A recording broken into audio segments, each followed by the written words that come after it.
2026年11月3日下午2点17分，我记得这个时间，因为当时我正把车停在安兰高速的泾河服务区，啃着一个冷掉的肉夹馍。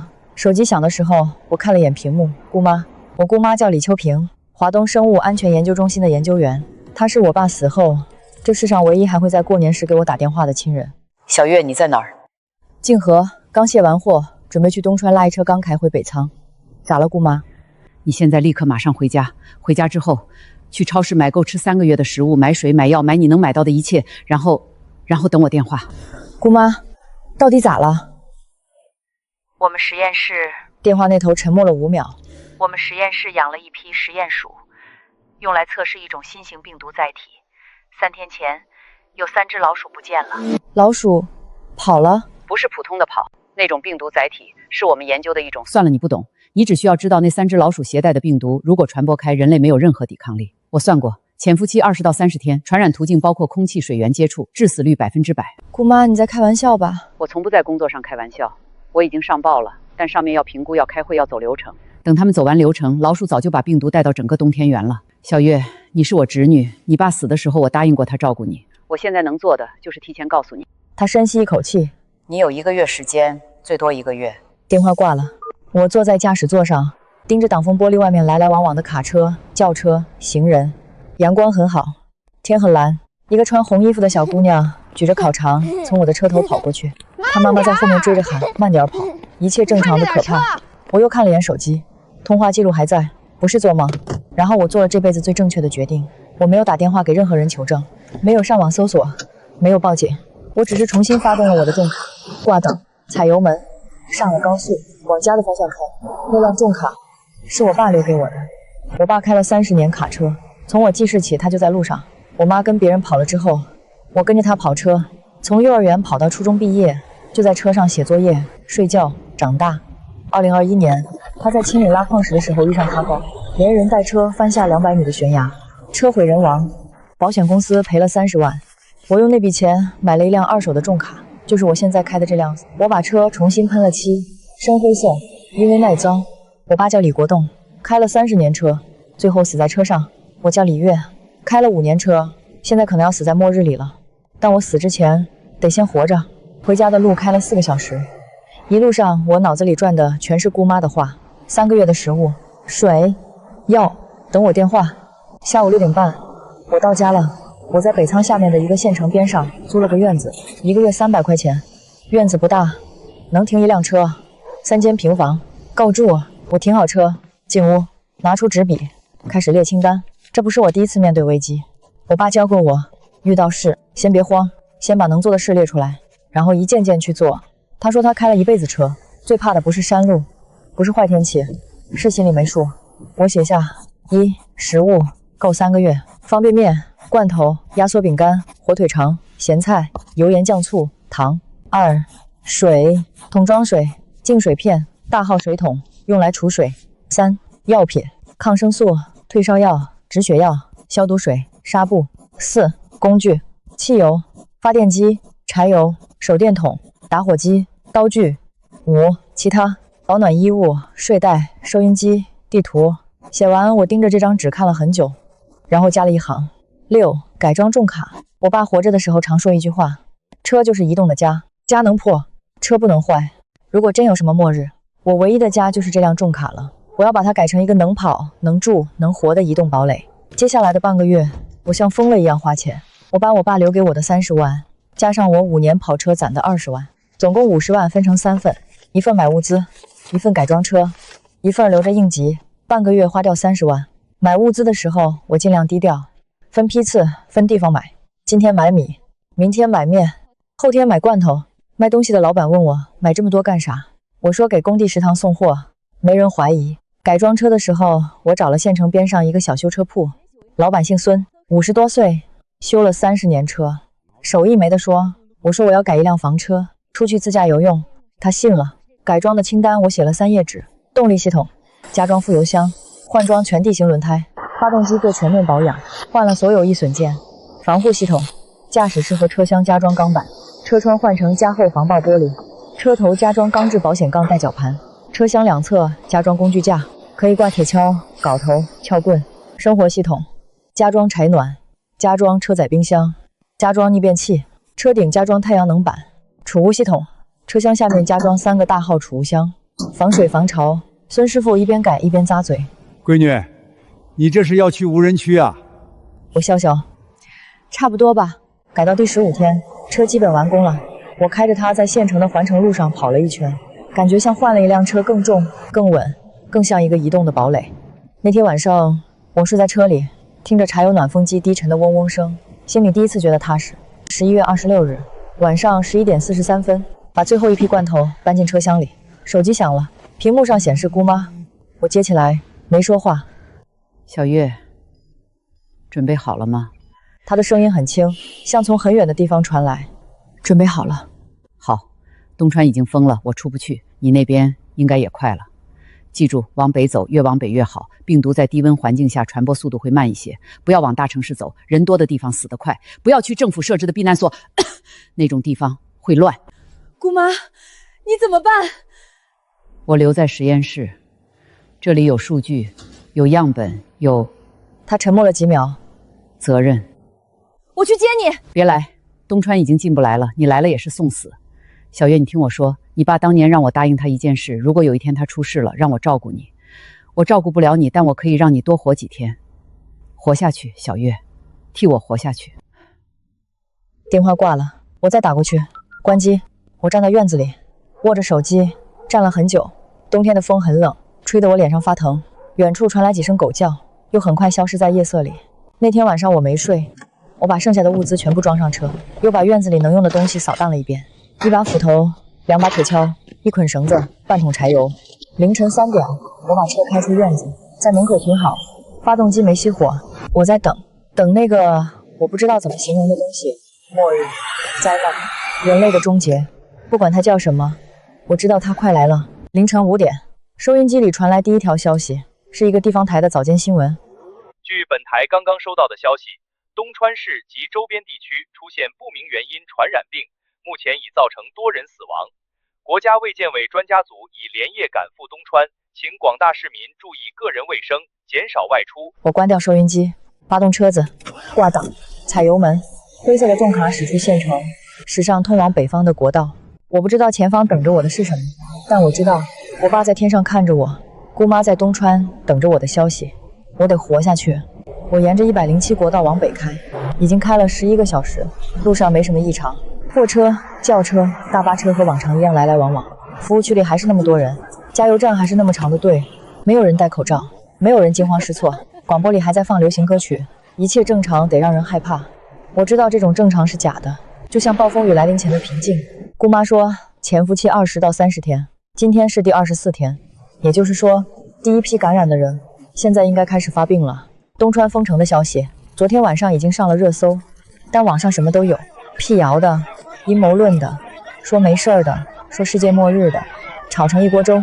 大多数人还是该上班上班，该上学上学。我管不了别人，只能管好自己。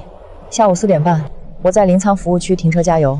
加油的时候，我看见旁边一辆大巴车上下来一群人，拿着保温杯往服务区里走。其中一个中年女人看了我的车一眼，对同伴说：“你看那车改得跟装甲车似的，神经病吧？”我把油加满，进服务区上了个厕所，又在超市买了包烟。结账的时候，收银员的小姑娘看了我一眼：“姐，你一个人开大车啊？”“注意安全，这2天外面乱，小心点儿。”我愣了一下，乱什么？昨天晚上隔壁县城有人抢超市，听说一群人冲进去，把货架都搬空了。我点点头，没接话，付了钱走了。上车之后，我没急着走，坐在驾驶室里抽烟。这是我第一次在这个位置抽烟。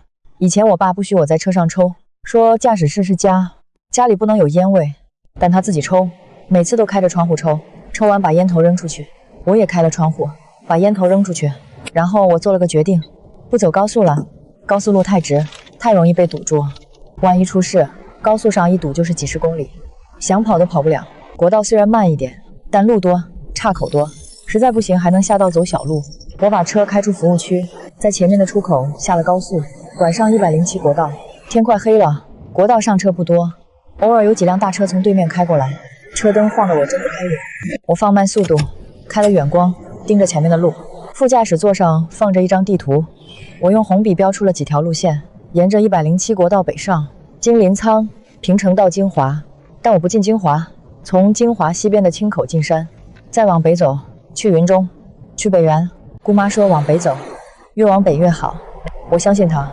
晚上8点，我在一个叫安远的小城边上停下来，不是我想停，是前面堵车了，长长的一串车，货车、轿车、面包车，堵了至少1公里。有人在按喇叭，有人在骂娘，还有几个司机下了车，站在路边抽烟聊天。我下车，往前走了几步。师傅，前面咋了？检查站一个个查，听说查什么病，查的可严了，查一个放一个，这他妈堵了2个小时了。我心里一沉，检查站这么快就有了。我回到车上，把车熄了火，坐在驾驶室里盯着前面的车流，手机信号不太好，刷了半天才刷出一条新闻：青省启动突发公共卫生事件1级响应，全省设立检查站。来了，真的来了。我关掉手机，把座椅往后放倒，躺下来。今晚走不了了，那就睡一觉，明天再说。柴油暖风机开着，驾驶室里很暖和。我盯着车顶发呆，车顶贴着一张照片，是我和爸的合影。那年我18岁，刚学会开车，笑得像个傻子。他站在车旁边，手搭在我肩膀上也笑。那是我们最后一次一起跑长途。第2年他就死了。我把手伸上去，摸了摸那张照片。我想你了。不知道过了多久，我睡着了。半夜，我被一阵嘈杂声吵醒，有人在喊，有车在按喇叭，还有枪声。我一个机灵坐起来，往窗外看，前面堵着的车还在原地，但更远的地方火光冲天，不是一盏灯，是真正的火，橘红色的火焰在夜色里跳动，照亮了半边天。手机响了，不是电话，是紧急警报。青省疾控中心紧急播报：安远市发现多例不明原因传染病确诊病例，请市民避免外出，如有发热、咳嗽等症状，立即就医。我还没看完，外面就炸了。前面的车突然开始动了，但不是往前开，是掉头。一辆轿车不管不顾地往后倒，撞上了后面的大巴车，气囊都弹出来了。有人跳下车就跑，往田野里跑，往反方向跑。但最可怕的是那些不跑的人。我看见远处火光边缘有几个人影在晃动，他们的动作很奇怪，不像正常人奔跑，而是跌跌撞撞、歪歪扭扭，像喝醉了酒，又像被什么东西操控着。一个跑得慢的女人被其中一个人影追上，那个人影扑上去，不是抢东西，是咬。惨叫声隔着几百米传过来，刺得我头皮发麻。我发动车子，但不是往后倒，我往前开。我的车重，改装后更重，10几吨的大家伙。前面那些小轿车在我面前就像玩具，我不跟他们抢，就慢慢往前挪，压着路肩，从缝隙里一点一点蹭过去。火光越来越近，终于我看见了，那是一个检查站，或者说曾经是一个检查站，现在它是一堆燃烧的废墟。几辆警车被掀翻，正在熊熊燃烧，地上躺着人，一动不动，但还有人在动。那些跌跌撞撞的人影正在追逐那些还在跑的人。一个穿着执法队制服的人从火光里冲出来，跑出10几米，被后面的人追上，3个人影扑上去，把他按倒在地。他的惨叫声戛然而止。我猛打方向盘，从边缘绕过去。有一个女人突然从路边冲出来，张开双臂拦在我车前，然后她身后冲出来一个人影，他扑向那个女人，一口咬在她的肩膀上，她尖叫着倒地。我踩下油门，车从她的旁边冲过去，轮胎碾过什么东西，颠了一下，我没敢看。开出2公里之后，我把车停在路边，趴在方向盘上，大口喘气，手在抖，全身都在抖。我见过死人，我爸死的时候，我去认尸，见过摔得不成人形的样子，但刚才那些不是死人，也不是活人，那是什么？我爸教我开车的时候说过一句话：路上遇到事，千万别慌，慌了就完了。可他现在没教过我，遇到这种事该怎么办？过了很久，我抬起头，看了一眼后视镜，火光还在，但已经远了。我重新发动车子，继续往前开。这一夜我没再停。11月28日天刚蒙蒙亮，我把车开进青石镇，在安远镇的北边，街上没人，店铺都关着门，偶尔有1、2只野狗在垃圾堆里翻东西。我把车停在一个加油站外面，加油站的卷帘门拉着，我在门口按了几下车喇叭没反应，我下车走到卷帘门前，用力拍了几下，没动静。有人吗？我又拍了几下，还是没动静。正准备走的时候，从卷帘门下面掀起一道缝，一双眼睛从里面往外看，警惕、恐惧、疲惫。你是谁？路过的，想加点油。那双眼睛盯着我看了很久，然后卷帘门又往上掀了一点，露出半张脸，是个50多岁的女人，脸上有一道淤青。她看看我，又看看我的车。就你一个人？对。她犹豫了一下，把卷帘门掀起来，露出半个身子。她穿着加油站的工服，胸口有工牌，加油员王秀英。进来。我弯腰钻进去，王秀英把卷帘门拉下来，锁上。外面怎么样了？不好，安远那边烧起来了，还有些人不对劲。不对劲儿？什么意思？我想起昨晚看见的那些人影，不知道怎么形容。就是像疯了一样咬人。你也看见了？你见过？他点点头。昨天晚上有人跑到加油站门口，我躲在里面不敢出声，后来走了。我听着心里发寒。你们加油站就你一个人？昨晚我值班，本来8点就该换班的，但换班的人没来，打电话也不接，我猜也出事了。我不知道该说什么。他从货架上拿了一瓶矿泉水递给我，喝吧，不要钱，反正也没人收了。我接过水，喝了一大口。就在这时，外面传来一声惨叫，我和王秀英同时僵住。惨叫之后是另一种声音嚎，像什么东西卡着喉咙在喘气。王秀英的脸刷地白了，她往后退了一步，撞在货架上，发出一声闷响。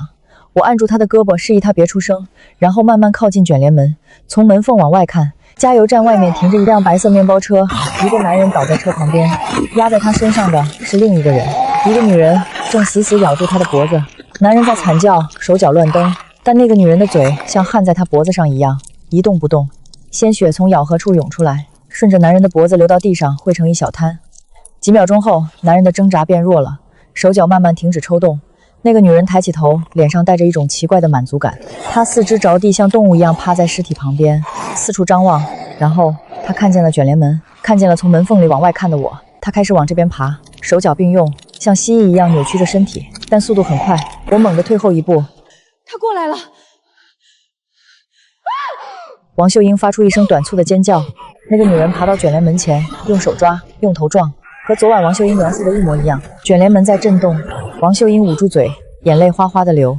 我抓起一根靠在墙角的铁管，紧紧握住，盯着那道颤抖的卷帘门。万一他闯进来，我只有一次机会。卷帘门的抓挠声大概持续了1分钟，外面突然安静了。我和王秀英对视一眼，谁也不敢动。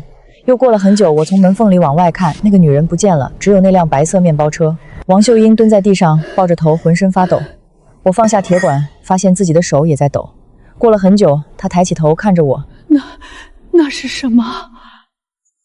不知道，但肯定不是人。她哆嗦着站起来，走到货架边，拿起一瓶水喝了一大口。我得去找我儿子，他在平城上大学，我得去找他。我看着他没说话。你能带我走吗？我知道这要求很过分。我儿子叫张磊，平城大学的学生。昨天晚上我给他打电话，一直打不通。我想去找他，你带我到平城大学门口，我就下车。求你了。他看着我，眼睛里有泪光，还有绝望的期待。我想起刚才那个满嘴是血的女人，想起她像蜥蜴一样爬过来的样子。如果王秀英一个人留在这里，她能活多久？你有症状吗？什么？发烧、咳嗽、不舒服，或者有没有被咬过、被抓过？没有，我昨晚一个人在这儿躲了一夜，啥事儿没有。我盯着他看了很久，他不像在撒谎。上车之前，你得让我看看你身上有没有伤口。行，我把他带到车旁边，让他站在阳光下，仔细检查了他的胳膊、腿、脖子，没有外伤，没有出血点。上车吧。谢谢你。别急着谢，我带你到平城大学门口，我就放下你，之后的路你自己走。好。我发动车子绕过那辆白色面包车，拐上公路继续往北开。开出10几公里后，王秀英终于开口了。刚才那个女的，我认识她。我转头看了她一眼。她是我们镇上的人，姓马，开小卖部的，我给他加过油，还聊过天。他人挺好的。他说不下去了，我不知道该说什么。又开了一会儿，他突然问：“你刚才说安远那边烧起来了，还有很多人不对劲儿，你说这到底是什么病？”不知道，但肯定不是普通的病。我儿子，他不会有事儿吧？我没回答，也不知道该怎么回答。中午的时候，我们在一个废弃的村庄边上停车休息。我拿出饼干和水分给王秀英，她接过去小口小口的吃，眼睛一直盯着窗外那片荒凉的田野。你跑车多少年了？5年。一个人跑？不害怕吗？习惯了。习惯了。我爸也是开卡车的，从小跟着他跑。他说路上什么都能遇到，怕也没用，该来的总会来。他点点头，若有所思。突然远处传来一声尖叫，我和他同时绷紧身体，往声音的方向看去。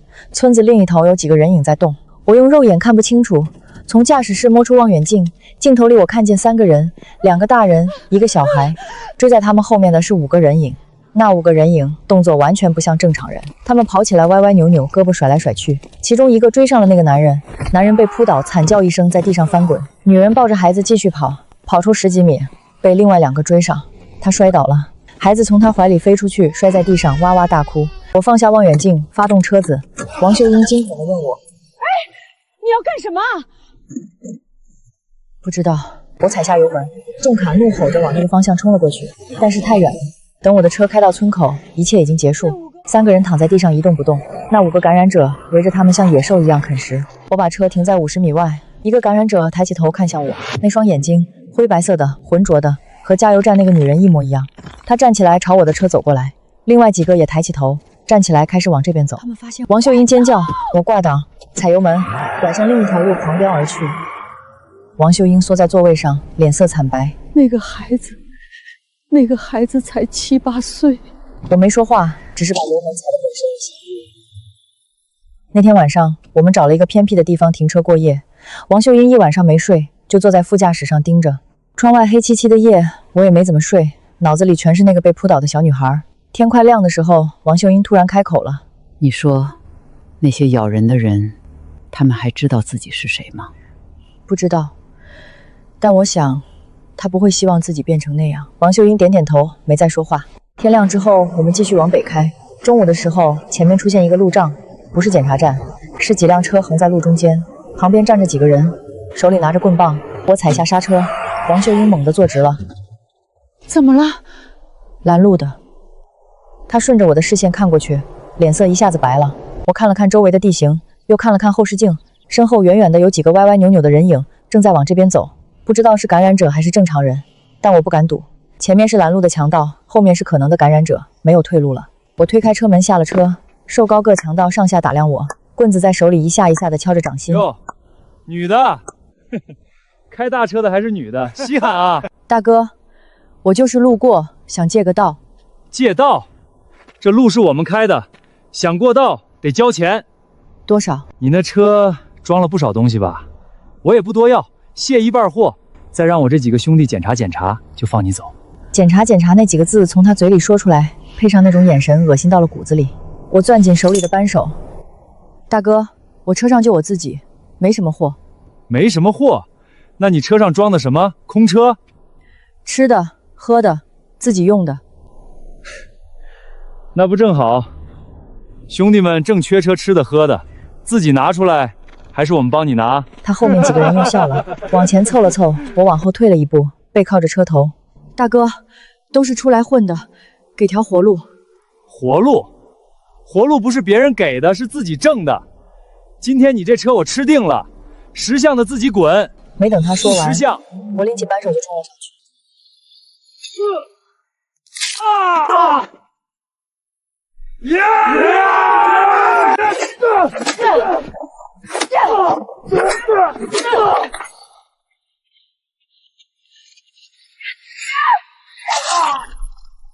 收拾完这帮强盗，我转身上车，继续向北出发。王秀英蜷缩在座位上，脸色惨白，浑身发抖。你杀人了？不知道，没空看。他沉默了，又开了很久。他突然说：“谢谢你，谢谢你带我出来。”要不是你，我还在那个加油站里，不知道能不能活到明天。我没说话。你以前杀过人吗？没有。那你怎么？我爸教的。他说开车路上什么人都能遇到，好人、坏人、装好人的坏人。他说真遇上事儿别怂，你怂了他们就骑你头上，你不怂他们反而怕你。他点点头，没再问。又开了1个小时，前面出现一个路牌，平城市区15公里。王秀英一下子坐直了。快到了，快到了！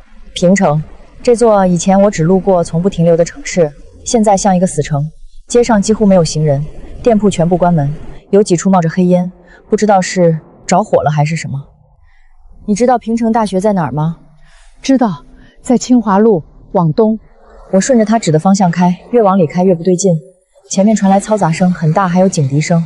我把车停在路口，往那边看，平城大学的校门口，几百人挤在一起，有的往里冲，有的往外跑，哭喊混成一片。但最可怕的是那些不跑也不喊的人。我看见人群中有几个动作扭曲的人影正在撕咬身边的人，一个穿校服的男生被扑倒，3、4个感染者围上去。王秀英从车上跳下去往那边跑，我追下去一把拽住他。我儿子在里面，你这样进去没用。你看到那些咬人的人了吗？你进去就是送死。他愣住了，眼泪哗哗的流。那怎么办？那怎么办啊？等着，等这波过去，我们再找。我们等了3个小时。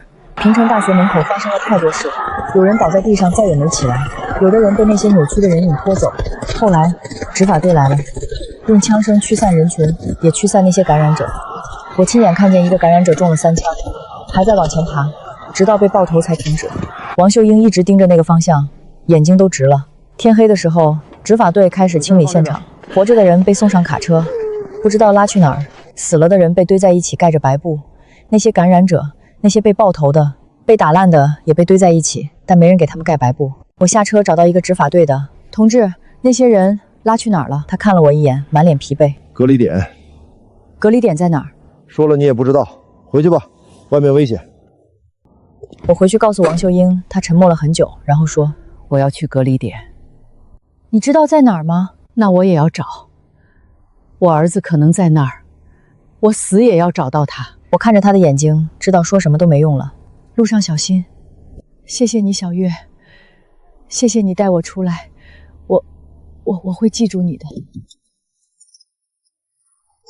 他转身走了，走进那个混乱的、危险的，不知道有没有明天的城市。我站在车旁边，看着他的背影消失在夜色里，然后我上车发动，继续往北开。开出平城的时候，我回头看了一眼前方那座黑沉沉的城市。王秀英能找到她儿子吗？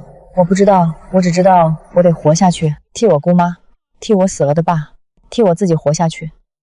12月1日，从平城出来之后，路更难走，国道上到处是废弃的车辆，我只好下道走小路。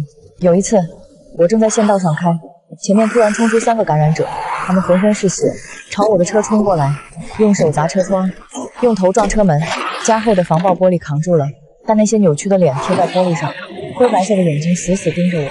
那个画面我一辈子忘不掉。我猛踩油门，把他们甩开。最惊险的一次是在一个叫鹰愁涧的小镇。那天晚上我实在开不动了，把车停在一个废弃的加油站里，睡到半夜，被一阵敲打声惊醒。月光下，10几个人围着我的车，有的拿棍子，有的拿铁锹，还有一个拿大锤，正在砸车上的储物箱。我趴着没动，心跳得像要蹦出来。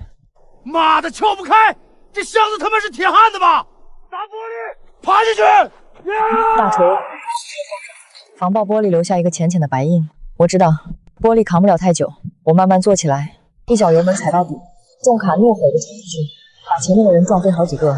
当时我什么都不想，只管往黑夜里冲。开出很远之后，我从后视镜里看见那群人里有一个突然开始抽搐倒地，另一个人扑向了他。我猛踩油门，再也不敢看。12月3日，我进入西园境内，山路更难走了，有些路段被落石堵住，有些干脆塌了。傍晚的时候，我看见路边有一个私人小加油站，我把车开进去，按喇叭，没人。我下车走进平房，里面很黑，柜台后面趴着一个老人，脸色灰白，已经死了很久。我退后2步，不是怕死人，是怕死人身上的东西。但我要油，油枪还能用，油罐里还有油。我加满1箱，又用油桶装了6桶。加完油，我站在门口看着那个躺在地上的老人，他叫什么名字？他有没有家人？我不知道。我把门关上，用石头顶住，然后上车开走。12月5日，我进入北园，路越来越好走，人越来越少，我开始习惯这种孤独。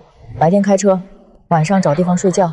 收音机偶尔能收到断断续续的信号，有人说病毒变异了，有人说感染者会出现狂躁症状，有人说某些地方出现了2次感染。我不知道哪些是真的，但我知道姑妈说的1个月也许已经不够了。12月8日下午，我正在县道上开，前面出现一个路障，几辆废弃的车横在路上，旁边没人。我绕过去，开出几百米，看见路边蹲着一个女人，30多岁。她看见我的车，慢慢走过来，像一只受惊的动物。你好，有水吗？我扔给她一瓶水，她接住，大口大口地喝。你一个人？对。往哪儿去？北边。他沉默了一会儿。能带上我吗？我能干活，会做饭，会开车。我一个人活不下去了。你从哪儿来？云中。我老公死了。3天前他出去找吃的，再也没回来。我一个人躲在屋里。昨天晚上房子被人烧了，我跑出来。他说着说着流下泪来。我有孩子，8岁男孩，他在我姐那儿。我姐在北园市，我要去找她。求你了，带我一段，到北园市就行。孩子，那个词让我心里动了一下。你身上有伤口吗？他撩起袖子，胳膊上干干净净。我打开车门，上来吧。他叫赵红梅，爬上车后浑身发抖。我把暖风开大，又递了一件棉袄给他。天黑的时候，我把车停在一个废弃的村子边上，把扳手放在手边，靠在座椅上闭眼。他没睡。过了很久，他轻轻说：“李月，你睡着了吗？”没。我想跟你说个事，其实我老公不是去找吃的，他是出去找别的女人。我们逃出来之后，他认识了一个比我年轻的。那天他说出去找吃的，我等了1天1夜，他没回来。我知道他不要我了，但我不能死，我有孩子。我看着车顶，没说话。你是不是觉得我特傻？不是，我觉得你挺勇敢的。他愣了一下，然后笑了，那是他上车以来第一次笑。12月10日，我们到了北园市。我按赵红梅说的地址，把车开到她姐住的小区门口。小区被封了，她下车跟执法队说了半天，又拿出手机给他们看照片。过了一会儿，一个中年女人从里面跑出来，赵红梅看见她，一下子哭出来，他们抱在一起哭了很久。然后赵红梅转过身朝我跑过来。李月，我儿子在里面，他还活着，他没事儿。隔离点把孩子都保护起来了，每天检查，每天发吃的。我点点头。谢谢你带我过来，我不知道该怎么谢你。不用谢，你找到儿子就行。他站在车窗外，眼泪一直流。我看着他，想起我爸当年带我跑长途，每次把我送到学校门口，也是这种眼神，想说什么又不知道说什么，最后只是摆摆手。我对赵红梅说：“进去吧。”你接下来去哪儿？继续往北。往北？那边是北荒了。你去北荒干什么？我不知道怎么回答他，也许什么也不干，就是继续开。也许那边比这边安全，也许那边什么都没有，但这些话说不出口。我想看看那边是什么样。赵红梅看着我，眼神里有一种说不清的东西。你是个好人。你也是。他转身走了，走进那道铁门。我发动车子往北开，开出北园市的时候，我回头看了一眼那座灰扑扑的小城，在夕阳里泛着橙红色的光，那些楼，那些人，那些活着的和死了的，都留在身后。我把油门踩下去，重卡轰鸣着，冲进那片苍茫的暮色里。12月12日，我已经在北荒境内开了2天，过境比我想象的简单。边检站早没人了，栏杆开着，几个集装箱横在路上，像是慌乱中留下的。我绕过去继续开，越往北人越少，最后一个人都看不见了。天地之间只剩我和我的车，还有无穷无尽的戈壁滩。我每天开7、8个小时，然后找个背风的地方停车睡觉，有时候能睡着，有时候睡不着。睡不着的时候就躺在驾驶室里盯着车顶发呆。收音机里偶尔能收到一些断断续续的信号，有人说病毒已经变异了3代，潜伏期从30天缩短到3天。有人说，感染者在临死前会进入狂躁状态，见人就咬。还有人说，某些地方出现了2次感染者，那些曾经康复的人突然再次发病，像是被另一种病毒感染。我把这些信息拼凑起来，得到一个可怕的结论：病毒在进化，在适应人类姑妈说的致死率100%，也许已经不是最可怕的事了。12月14日，我遇见了信号。那天下午，我正沿着一条荒废的公路往北开，收音机突然响了，滋滋啦啦的杂音里传来一个男人的声音。我猛地坐直，手忙脚乱地调频率。重复，这里是北原城幸存者基地，我们收留所有幸存者，提供食物、水和医疗。如果有任何人听到，请前往，我们等你。信号断了，又变成滋滋啦啦的杂音，有人还有活人，不是1、2个，是一群人，一个基地。那天晚上我没睡着，我在想那个声音，北原城幸存者基地，他们有多少人？怎么活下来的？安全吗？去还是不去？不去，继续往北开进无人区，也许能活，也许不能。去，也许安全，也许不安全。我想了一整夜，天亮的时候我做出了决定，去，不是为了安全，是为了一个答案。我想知道在这个末日里，还有人怎么活着，他们是怎么组织起来的，怎么分配食物，怎么抵御病毒。我想知道除了逃跑，还有没有别的活法。12月17日，开往北原城的第3天。那天下午，我正在过一条干涸的河床，前面突然出现一群人，7、8个骑着马围成半圆形，挡住了我的去路。那些人脸上蒙着布，只露出一双双眼睛，手里拿着家伙，有的拿刀，有的拿棍子，还有一个人拿着猎枪。为首的一个骑马往前走了几步，打量我的车，他开口说汉语，虽然口音很重。你哪里来？南边，中原。去什么地方？北原城。他回头和后面的人嘀咕了几句，然后转过来看着我。你车上有啥？吃的、喝的、油。他眼睛亮了一下。给我一些。我看着他，又看看他后面那些人，7、8个人，7、8匹马，一把猎枪。我能跑吗？我的车重，跑不过马。我能打吗？7、8个人，我一个，胜算不大。给多少？他愣了一下，然后笑了。你聪明，给1半，放你走。1半？我车上的物资够我活3个月，给1半就剩1个半年。从这里到北原城，不知道还要多久。1/3，吃的喝的各1/3，油不。你讨价还价！你们7、8个人，我一个。你们有枪，我有车。你们能追上我，我也能撞死几个。划算吗？他沉默了几秒，回头和后面的人争论了一会儿。行，1/3。我从车上搬下一堆东西，他们跳下马，7手8脚的往马背上装。装完之后，为首那个人看着我，突然问：“你一个人，女人？”对。他沉默了一下。北原城很远，路上危险，你跟着我们走。我们的营地2天路，有吃的，有喝的，安全。我犹豫了，跟他们走。一群陌生人，万一他们骗我呢？但他刚才完全可以抢我，他们没有，他们谈判妥协，算是守信用，而且他们了解这片土地。你们为什么帮我？他看着我的车。你的车厉害，你能开这个车也厉害，我们营地需要厉害的人。我懂了，他们不是帮我，是招揽我，但我也不吃亏。好，我跟你们走。好。2天后，我们到了一个山谷，中间有一条小溪，溪边搭着几十个帐篷和蒙古包，冒着炊烟，有人进进出出，有孩子在跑，有狗在叫，活人的气息。那个领头的人叫巴特尔，是这个部落的首领。他带我走进最大的蒙古包，一个最老的老人开口。巴特尔翻译给我听。你叫什么？李月。你为什么来这里？找活路。你的家人呢？没了。老人沉默了一会儿，然后点点头。留下来吧，你帮我们，我们帮你。我只待一段时间，我要去北原城。巴特尔翻译给老人听。他说北原城很乱，很多人死了，但你想去可以去，先休息养足精神再说。那天晚上我第一次吃到了热乎的饭，羊肉汤，煮得烂烂的，放了盐和野葱。我捧着碗一口一口的喝，眼泪差点掉下来。不是难过，是太久没吃到热东西了。巴特尔的妻子叫乌云，不会说汉语，但会笑，给我盛汤的时候一直笑。吃完饭，他带我去一个空的蒙古包，里面铺着厚厚的毡子，还有一床棉被。他用手比划着，睡，好好睡。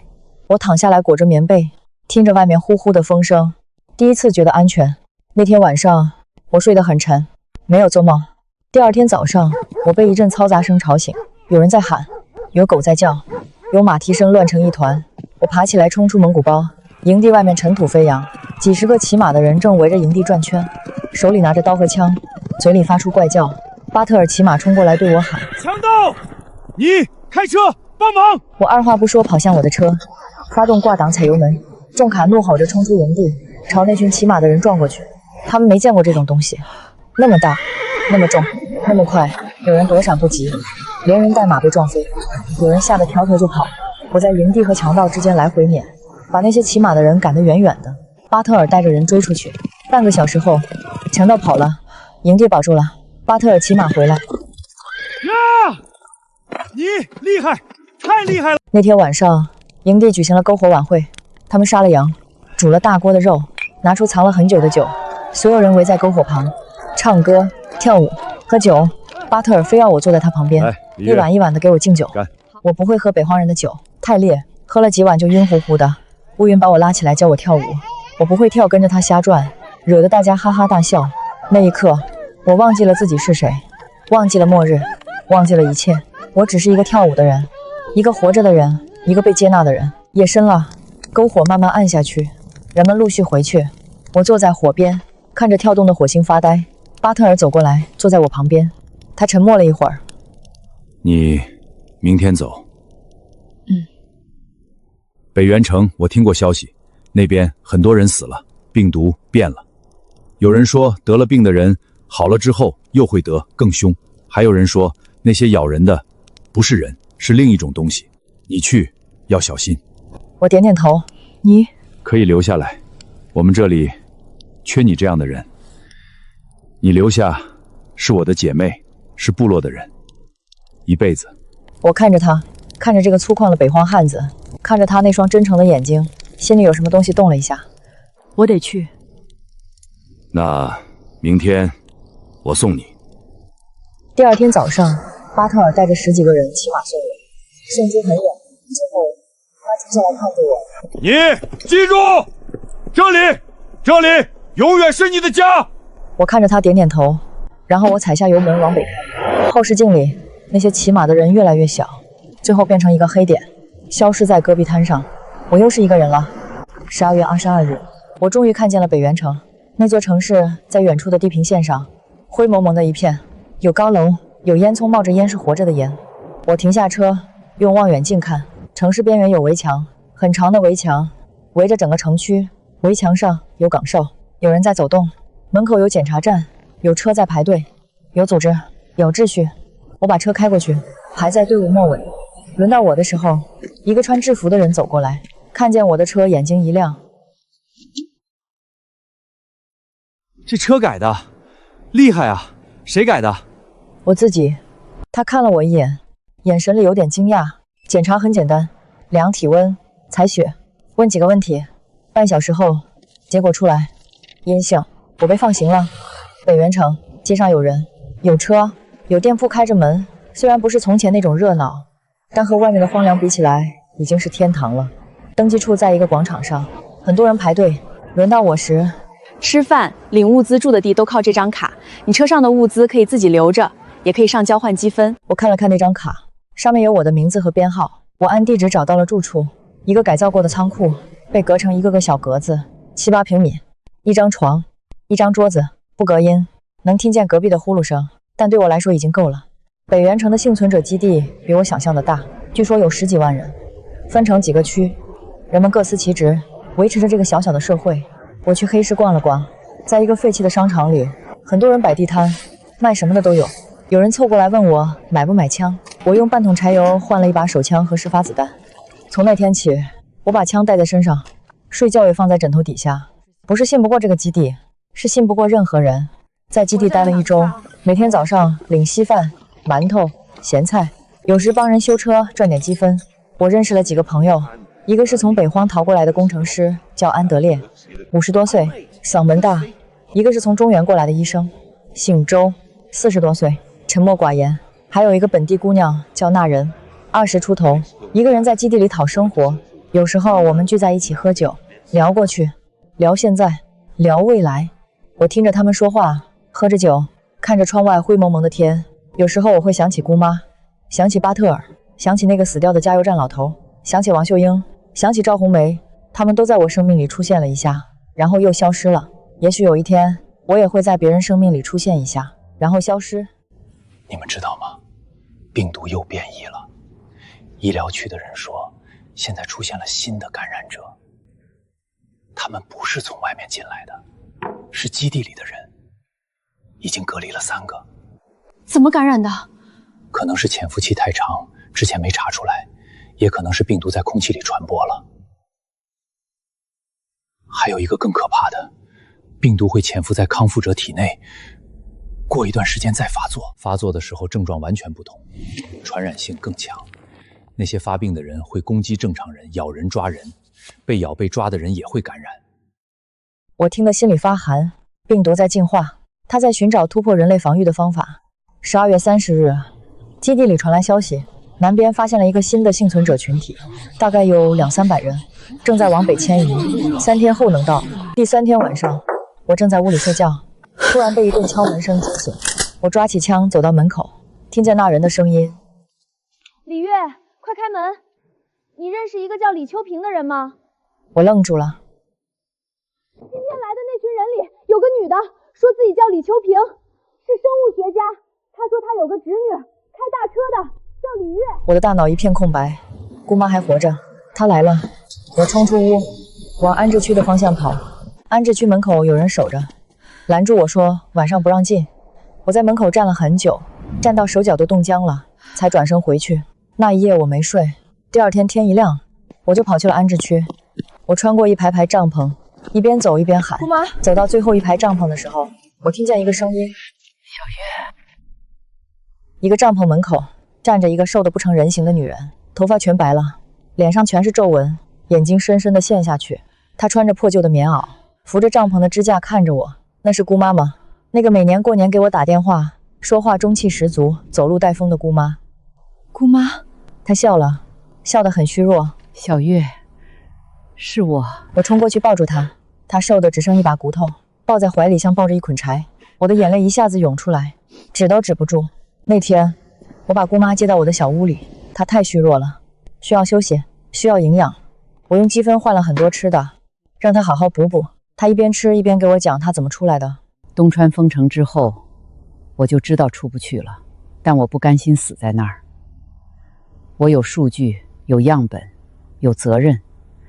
我把最重要的资料存到一个硬盘里，随身带着。等了半个月，医院满了，火葬场满了，街上开始死人，研究所的人也跑光了，就剩我一个。我混在人群里出了城，跟一群人结伴走，走了1个多月到北原市，又跟着另一群人往这边来了。你走了2个多月？差不多。老了，走不快。我不知道你在北原城，但我知道你往北走了。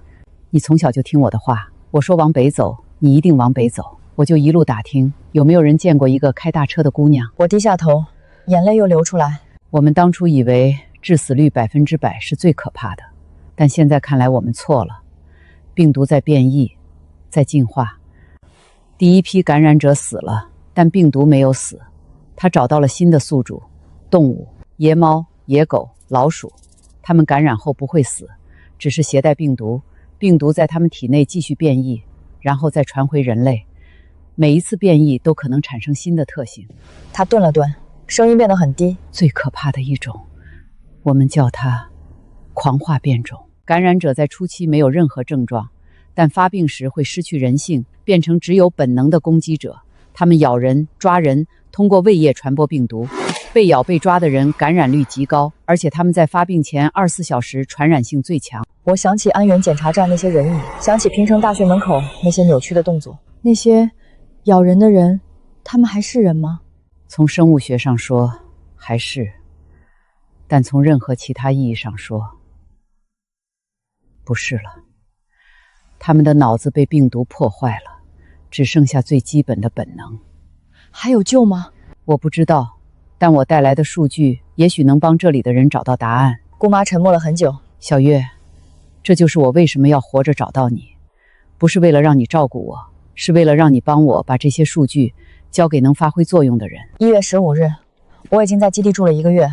每天早上，我去工作区修车赚积分，姑妈去医疗区帮忙，给基地的领导讲她的数据，帮他们分析病毒变异的规律。她身体慢慢好起来了，脸上有了点血色，走路也不那么喘了。晚上，我们和安德烈、周医生那人一起喝酒。安德烈还是嚷嚷着要回北荒，但不再那么认真了。周医生还是沉默寡言，但偶尔也会笑。那人还是那么活泼，到处跑来跑去。基地的实验室根据姑妈的数据发现了一些规律，正在研发一种新的检测方法，可以更早地发现潜伏期的感染者。可能还需要几个月，但至少有希望了。姑妈听了，笑了笑，没说话，但我知道她在想什么。有希望就够了。在基地的这段时间，我偶尔会一个人开着车出去转转。就在基地附近，车还是那辆车，灰色的重卡。